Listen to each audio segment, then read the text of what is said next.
Hadistин manisinde келет, bir adam ömür boyu jırгалчылыкта жашаган болсо, nafsinin каалоосунда жашаган болсо, бейишке көз ирмемчилик киргизип туруп кайра чыгарса, sen дүйнөнүн рахатын көрдүңбү эле деп айтат. Аллага касам, мен дүйнөдө эч кандай рахат көргөн эмесмин дейт.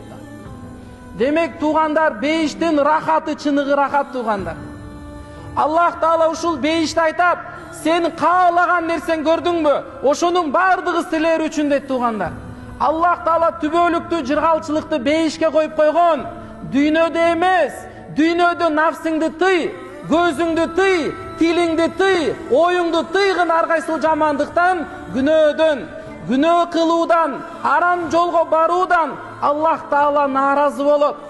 Пенде менин айтканымды кылган жок, nafsinin kulu bolup жашады дейт. Шайтан алейхилана күнү түн аракет кылат, азгырган аракет кылат, өзү менен чогуу тозок алып кеткен аракет кылат. Шайтан алейхилана касам ичкен, ла угуяннахум ажмаин, мен бардык сенин пенделериңди азгырып тозок алып кетем деген. Илля ибадака минхумул мухласин. Бирок арасында кимдин жүрөгүндө ихлас болсо, калыс Аллахтын разылыгы болсо, Алланы разы кылайын, Аллахымды наразы кыла албайын деген жүрөктө ишеним болсо, ушул адамдарды азгыра албаймын деген. Ошондуктан туугандар, кыска убактылуу жалган жашоодо нафсибизге, шайтанга ээрчип кул болуп кетпей, бир аз нафсилерибизди тыялы.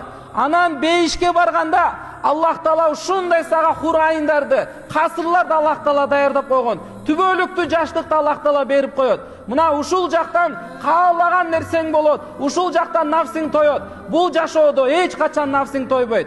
Ошондуктан бул зынадан бардыгыбыз сактанайлы.